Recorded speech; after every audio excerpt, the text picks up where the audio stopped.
I want to share with you the results of my Abraham Hicks 30-day withdrawing from reality challenge. I started this challenge on the 1st of December last year. So just over a week into the challenge, I've noticed that I've been feeling kind of annoyed or irritated when I'm on social media. It's like my eyes are exhausted, like being in a dark room with strobe lights on. And because of this, I had inspired ideas to do black and white videos. And then all of a sudden, I started seeing more black and white videos everywhere, like the Netflix documentary about Robert Downey Sr. It came out just a few days after I decided to do my videos in black and white.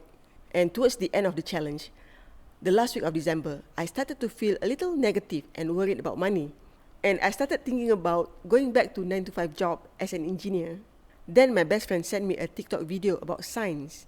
And in her text, she mentioned my grandfather. My late grandfather was a healer, and I think he used Abraham Hicks' teachings in his practice.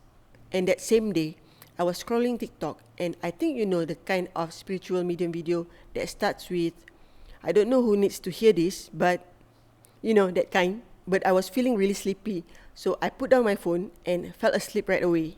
When I woke up, I looked at my phone and it was 4:44 p.m. I unlocked the phone and the same video was playing. The guy in the video said, "Don't go back." It was really weird. And then that night, I was browsing YouTube and I picked this video from a channel that had never appeared on my browsing page. But somehow, I was curious about it. This video turned out to be a message from the divine. It said that I have a male spirit guide, maybe a grandfather or great-grandfather, who has been pushing me towards this path that I've been wanting to pursue. I've tried it before, but it didn't work out. But now is the right time. What? So, the 30-day challenge has helped me gain clarity and come up with inspired ideas about what I want to do. I want to combine my knowledge and experience about the laws of the universe and being a dog parent to multiple rescue dogs. So, follow me if you want to attract joy, fulfillment, and abundance with your dogs.